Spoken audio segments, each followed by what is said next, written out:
Hello, this is Bryant Myers, and welcome to another episode of Debunking Flat Earth. We have a really good one tonight because we're going to go through 6 citations that Austin sent me, and we're going to, again, debunk the hell out of them.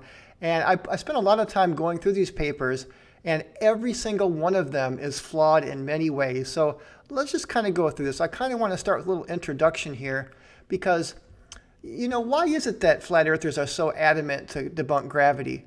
Well, it's very simple. If gravity existed, then their flat plane would crumble or collapse into a sphere. It's a well-known phenomena that the gravitational forces in the universe make everything a sphere. And if you just had a big, large pancake or disk, then all the center of mass would be in the middle, and you have these tremendous forces coming from the edges that it would just collapse in on itself. Now, just to kind of set this whole thing up. Now, Austin and I went back and forth with email debates, and you can see right here, he's just kind of thinking that these studies prove, his point, and I'm just whistling past him, and I just got tired of him saying things like that, so that's why I'm putting together these responses to Gleam and these responses to these papers. And so after he sent me this, I kind of did a little bit of a rebuttal, and it wasn't good enough for him because he's saying, these studies will give you G from electrostatics. And for some, and it's clear that he didn't read these papers. Now that I've had a chance to really go through them, it's very clear that he did not read them. And he's like saying you're objectively wrong, and he's demanding an apology from me. On and on he goes with these things. And so he's basically saying that these papers show that you can get G, big G, from this electrostatic model. There's this incoherent dielectric acceleration model. And well, let's see. Let's just kind of go through and see here. This should be really fun. In the past videos, I've gone through many of the problems with incoherent dielectric acceleration, just the model as a general. So I won't reiterate all those points, but do review my first videos in the series. We're just going to take these citations at face value and just take a look at them. We're going to ignore that they all demand a spherical Earth. And we're going to start with Morton spheres. And the reason is this is the one that Austin, when we kept going back and forth, and I said, yeah, I'll look at him. I gave him some notes. It didn't satisfy him. And he said, you claimed it's impossible to solve for gravity with electrostatics. Admit you were wrong, please. And so what does he send me but the Morton spheres papers? And, God bless Morton spheres, rest in peace. He's no longer with us, but he is going to be turning over in his grave after I get done with him here. I have no problem with him. It's more his theory. And the fact that Austin is throwing this one in my face the most, we're definitely going to start with it. So I have spent a lot of time going through this paper, and there's not just one, not just two, not just 3, but like 5 or 6 fatal errors in this paper. I mean, it is just, let's just kind of go through it here. Okay, let's begin with not a great result. I really want to go through this paper because this is the one that he's really using and trying to think that he can get G from what's called first principles, that you can actually, because we don't have a model that has G from first principles. We have to measure it with Cavendish-like experiments. And as you can see from this CODATA 2014, we've measured it very, very accurately to 4 or 5 decimal places, incredibly accurately. So this is what I'm saying is Morton spheres value that you can see down, you can see his value right here. It would be, if we extended this chart out, his dot would be way over here.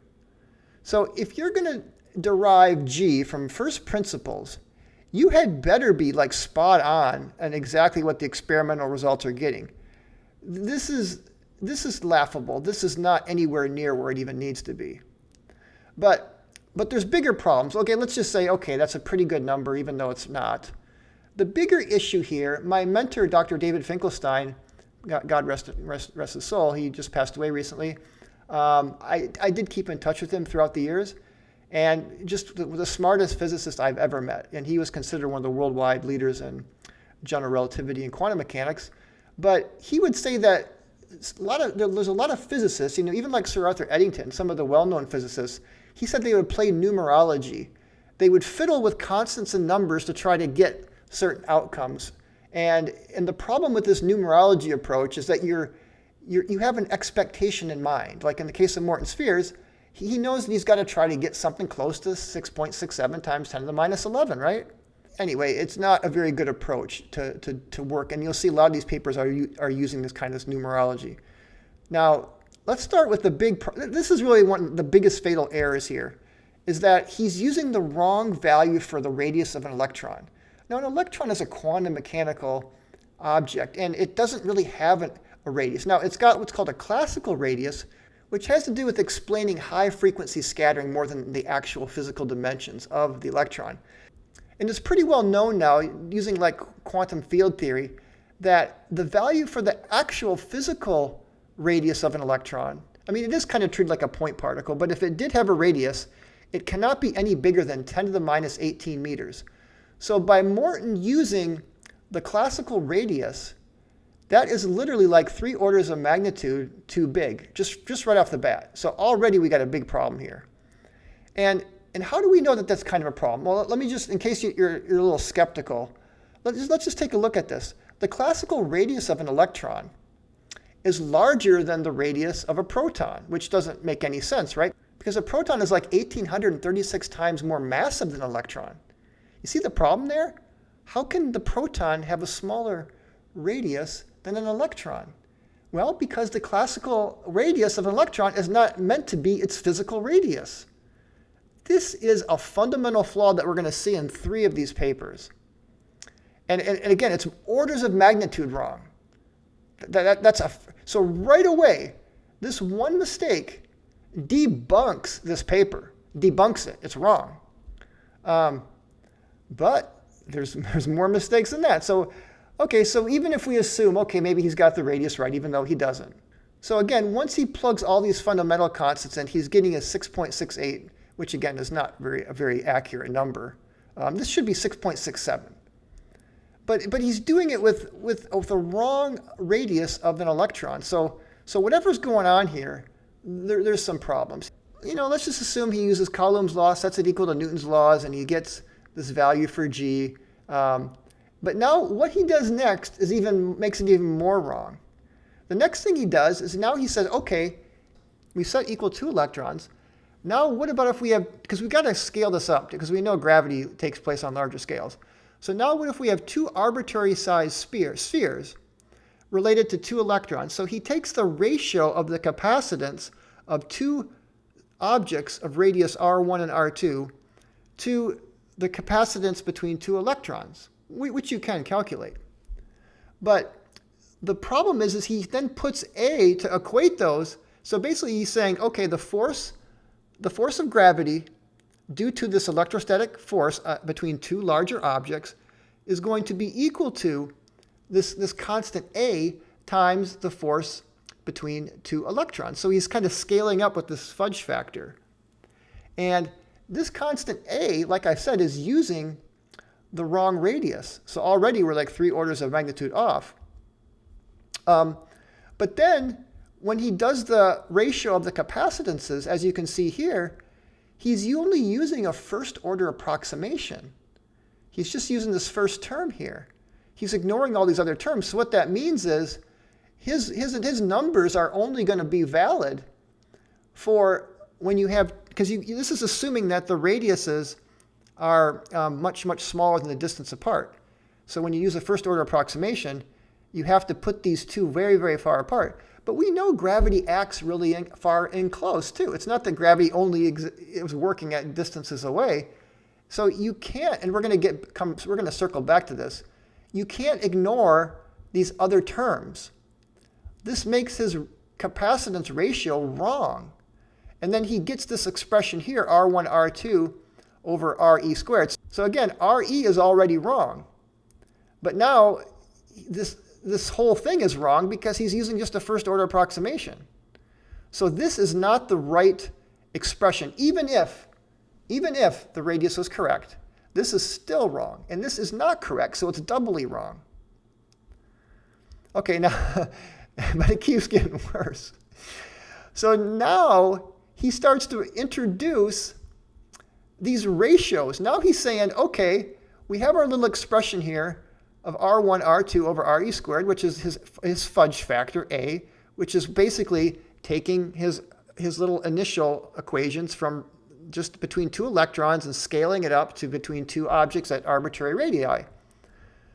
But now he's saying, okay, well, R1, which is the bigger object, to the ratio to the radius of the electron, is going to be equal. The capacitances are fine here.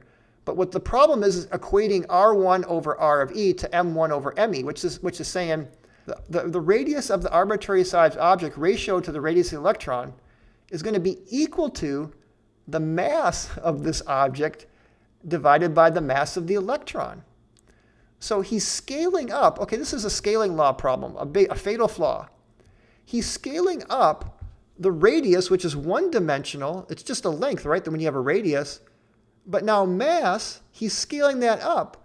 So mass is relative to the volume. I mean, typically when you do scaling laws, the mass will be more proportionate to volume because, this if you have a given amount of mass, it's going to take up a certain amount of volume. That'll be, an x cubed amount of mass. So how could you possibly ratio radii to masses? So this ratio is absolutely wrong. I mean, just terrible. This whole paper is just riddled with problems. So this is what happens now. What he's doing is that he ends up with converting the R1, R2 over, let's see, where was it here? The R1 over 2 over RE squared. Now he's going to make that he's going to equate those two, and now he's going to equate it to M1, M2 over ME squared. But these ratios are not right, so this is not right. So this whole thing of getting a value for G for two arbitrary size objects, starting, using a fudge factor to ratio up the capacity. Again, the A is coming from the ratio of the capacitances, but he's calculating those capacitance using all these steps that are just wrong.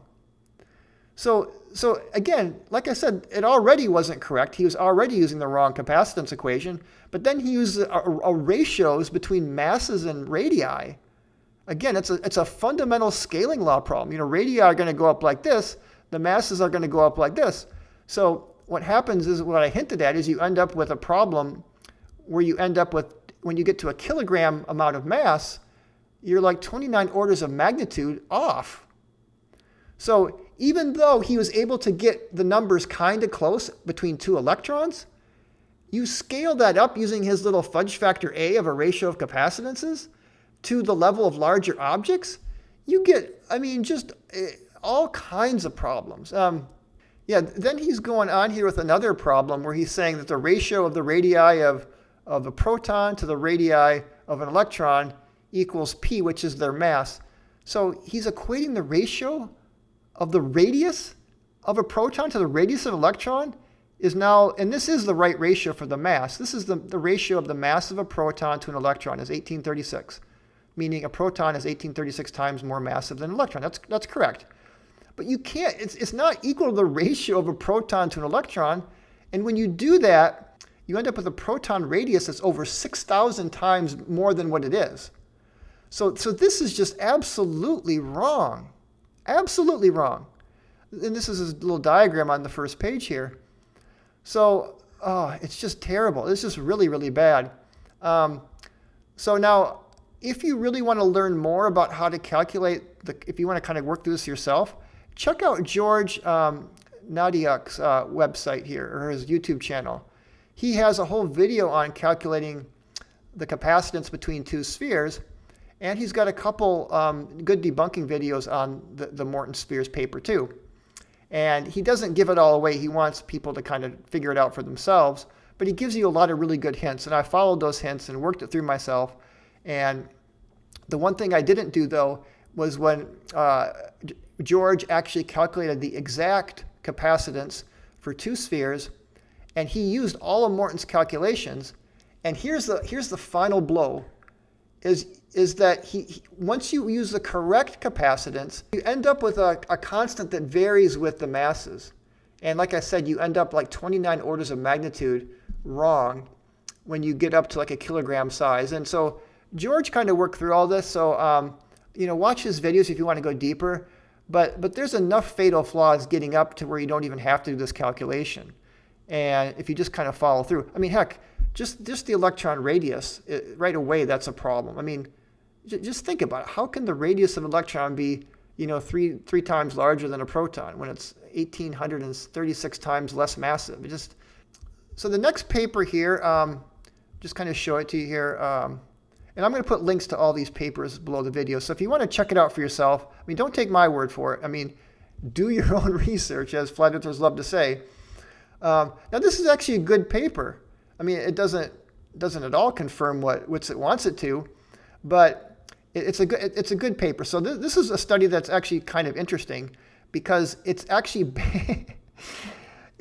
based on the fact that space and time, can kind of warp. It's the coupling between gravity and electromagnetism in the sense that when you have gravitational lensing through a massive object, the warping of space-time bends light around a mass, like even the sun. So it turns out that this paper is showing that you can also warp or bend the electric field lines around an electron or a powerfully electrically charged object. So not only light is bent, but even just the electric field lines. So actually, this paper is confirming that gravity warps space and time.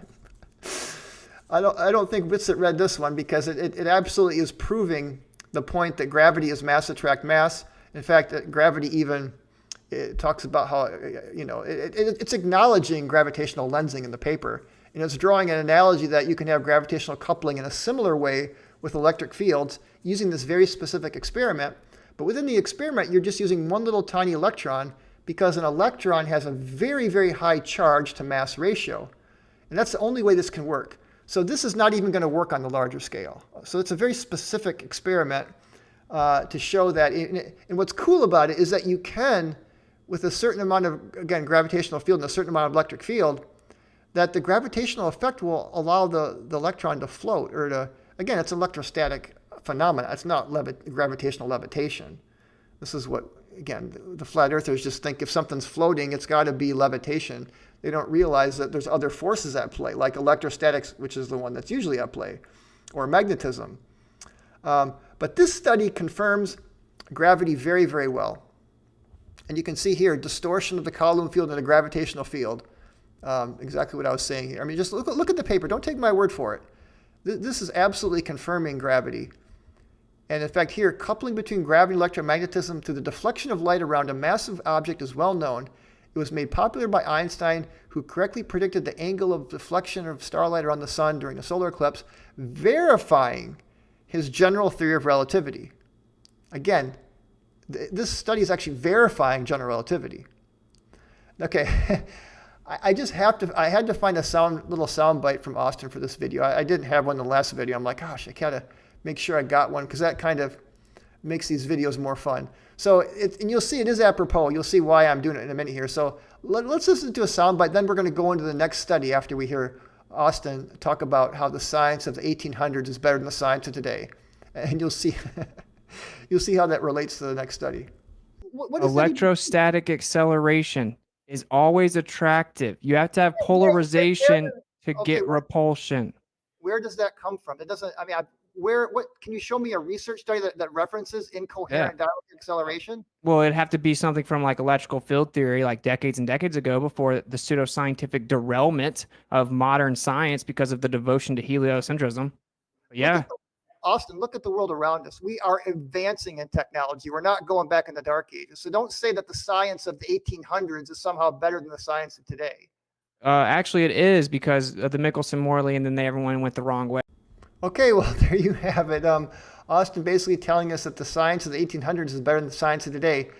And it turns out that this next paper here kind of agrees with Austin, as we'll see. Now, this paper, before we get into it, is not denying that mass attracts mass. So it's absolutely, acknowledging that mass does attract mass. It's trying to find a different way using electricity and different principles from basically Weber, who was a physicist from the 1800s. So this guy is kind of going back to the 1800s to validate his model. And like Witsit, he tends to think that some of the modern theories aren't as accurate. So he's going back to the 1800s. And again, let's just go through some of the flaws here. So this has jumped right out at me. He found that it is necessary to assume that the force between two electric particles depends on their relative velocity. No, it doesn't. Since when does Coulomb's law, I learned how to pronounce this right. Since when does Coulomb's law depend on the charges being in motion from velocity? It's called electrostatics. They don't need to be in motion or have any relative velocity for a force to be. This is just wrong. And evidently Weber's law, this whole idea that Weber was basically saying that masses have positive and negative charge like charges do. And that, of course, anti-gravity be a result of that. But this whole theory that he was trying to concoct with, getting gravity from electromagnetism, Helmholtz and Maxwell were pointed out to him very clearly that his theory violated the conservation of energy. So he was not even getting support in the 1800s from some of his colleagues for this. And so it's just absolutely just a flawed premise that this whole paper is kind of based on Weber's ideas from the 1800s, this is why I showed that clip from Austin. Now, I went through this paper. I don't want to spend too much time with it, but it's very sloppy and error-ridden with antiquated ideas that both Boltzmann and Maxwell rejected. And he derived a mass of hydrogen. Again, there's no experiments here. This is all trying to get things from first principles. And he derives a mass of hydrogen using some of these equations, and it ends up being a whole order of magnitude off. It's like the actual mass is 1.67 times 10 to the minus 27. He got something on the order of 10 to the 26 minus 26. Okay, that's 10 times wrong. This next one's bad too. These were the two worst ones. I hardly know what to say on this one. But let's just kind of go through it. I just want to go through a few of the errors and look at this yourself. If you have a little bit of a physics background, you'll see these errors jump out. The first thing that he says that just jumped out at me is that he was saying that the electrostatic force of attraction between the proton and electron is balanced by the centrifugal force. Now, this is something you learn in undergraduate physics class, that the radiation formula. This is why the classical electron shouldn't work in an atom, because the energy gets radiated away so quickly unless in just a blip of a microsecond, the electron's already crashing into the proton. So that was the big mystery. They knew this radiation formula, and they knew the centrifugal force could not balance the electrostatic force. So quantum mechanics was the answer here. So this right here is almost embarrassingly wrong. And then he goes on to say that there's electrons in the proton and the neutron, not even really acknowledging the strong nuclear force. Again, this is very Witsit-like, everything's electrostatics, right? So we need to put an electron inside the neutron and proton to hold, to make to make it all work out somehow. So this, again, embarrassingly wrong. I mean, this is just terrible, terrible. And then he's saying that there's electric fields like are left over. And, but again, like I said in the beginning, anything that has electric fields can be shielded, and we know that they can be shielded. So we can prove this is wrong just with the Faraday cage. But even without using a Faraday cage, he's saying these neutral atoms aren't really neutral. Well, this is wrong. If it wasn't exactly equal and opposite, if there was a surplus, the whole universe would collapse in on itself. The whole universe is based on this balance between positive and negative charge, and the fact that a proton and an electron are exactly equal and opposite charge is essential for our universe to even exist. So if we're going to listen to this guy, we can't be living in this universe that we're living in right now. This is just, I think this is even worse than the last one. This paper is just bad beyond any standards. And please, by all means, read it and see for yourself if you don't believe me here. Okay, the next paper here, it's got a lot of problems. And again, we're not going to get into the fact that it's acknowledging that the Earth is a sphere and that it gives an exact radius, which Austin hates. I mean, I don't know how, I'm sorry, I just have to pick on this a little bit. I mean, in the debate, many times, in the first debate and the second debate with Austin, they just absolutely deny any radius numbers for the Earth. So I don't think that he read this paper because he wouldn't have liked the fact that it's acknowledging a spherical Earth, and actually the weight of the Earth too. Flat earthers go on and on about we can't know what the weight of the Earth is, we can't know what the radius is, and here it is in one of his citations. But right away, remember we talked about the radius of the electron? It can't be any bigger than 10 to the minus 18th. I mean, this quantum field theory is telling us this, that the actual physical size electron cannot be any larger than 10 to the minus 18. So these classical radius numbers are just wrong. And so when he uses the wrong number to get 9.81 meters per second squared, this again is just numerology, like my mentor, David Finkelstein, would say. There's no experiments here. It's all just numerology trying to get a number, that we know exists, and you're using the wrong numbers to get it. Not very impressive. Now, it's not as bad as the previous two, but it's still wrong on a couple levels there. Okay, now this is kind of the finale here. I'm actually kind of glad that we're ending on this one. Now, this last paper here by Gupta, let's see here. Well, I'll put the link below in the comments. But he's also acknowledging gravity and mass-to-mass attraction, so he's not denying that. But remember with Morton spheres, I said he got like 6.68 from his sort of numerology, trying to fiddle with numbers to get the... Well, I don't know what Gupta's thinking here. His value... Now, here's the codata. I don't know if you can see this, but Gupta's number is, if you took this chart, okay, and you can see this is really small here, but this is this chart now in a real small. Gupta's number is so wrong that if you listed it on the codata, you'd have to put it way over here. So this paper is also kind of laughable, and he even admits it's qualitative rather than accurate quantitative. So since when in science is qualitative? Since when is qualitative good enough? And again, a lot of these papers are published in these fringe platforms, or just these platforms that'll take everything. None of these are published by serious journals. Absolutely none of them. So he's deriving this value of G, and his number is not even close. So regardless of how he derived it, I mean, if he gets 8 times 10 to the minus 11. So it should be 6.67 times 10 to the minus 11. And he thinks because he's got the right, order of magnitude that somehow that's impressive, where within science they have like 4 or 5 decimal places to G right now. And there are a lot of errors in this calculation. I don't really want to go into it, but you can take a look at it yourself here. He's also assuming incorrect values for like the radius of the electron, etc. But again, you can see right here that his value of G is estimated at 8 times 10 to the minus 11. And again, he admits it's a qualitative study. You don't do science with qualitative. That's like psychology or you got to use, I mean, he is using numbers, but he admits that it's a kind of just a qualitative approach, and because his number is not even accurate at all. He's just kind of saying, hey, this is an approach we should look into more, and even though my number's wrong, maybe somebody else can find a better way. Now, I really want to end on this note. So this is really, to me, the finale. Now, this was before the Gravity Probe B went out and did all its stuff. So he said he was thinking that the Gravity Probe B was going to kind of validate his theory, which it didn't. So he says, although Einstein's theory has passed several tests, so he's acknowledging Einstein's relativity is valid, but he said the real test of space-time curvature is on the way at Stanford University, under the able guidance of Dr. Francis Everett, with the NASA and Lockheed Martin collaboration.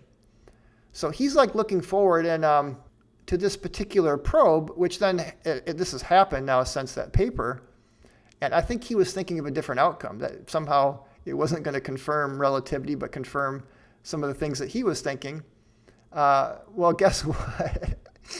The final results of Gravity Probe B satellite confirmed 2 key predictions of Albert Einstein's general theory of relativity: the geodetic and frame dragging effects. The precise determination of these 2 effects, first proposed over 50 years ago, seals the success of this extremely challenging mission and incredibly well validates general relativity. So with Witsit, without even knowing, I doubt he read these papers, This paper hints at gravity probe B. Gravity probe B actually confirms general relativity in some new ways with frame dragging. It's basically the dragging of space-time. And so it actually confirmed precisely general relativity. This is amazing evidence. So actually, I thank you, Witsit, because you gave me something I wasn't aware of as far as another great confirmation of general relativity. So let's take a look at final analysis now. I'll let you guys be the decide. Was Thun's laws of Flerf's, was it falsified in today's talk when we went through these 6 papers? Or did Flerf's citations once again contradict Flerf's claims? No exceptions. This is why Thun's law of Flerf's is a law. It has not been falsified, and it has not been falsified tonight, as you have seen. So I'm sorry, Witsit. Those 6 papers you sent me do not verify your model, do not give a valid value of g, or little g, or anything. And they all use a spherical Earth with a known radius, a known mass, and they all acknowledge mass to mass attracting each other. So these citations contradict your claims and what you want. It in no way supports incoherent dielectric acceleration, which I've already destroyed in my first 7 videos in the series. And this was sort of the last little thread you had to hold on to. And now that thread has been cut. Everything you've sent me, I've debunked. Everything you've said, I've demolished. You have nothing left. Incoherent dielectric acceleration is a dead model. And there are, and by all means, if you have more citations to send me, I would love to go through them, because I can almost guarantee that whatever you send me is going to debunk your claim. All right, it's kind of a long video tonight, but this is kind of concluding everything I have to say about incoherent dielectric acceleration. There's just nothing left now. So thank you so much for watching. I hope you have a great evening, and do like this video and leave some comments and subscribe to my channel. I have many more videos coming. And once again, have a great night.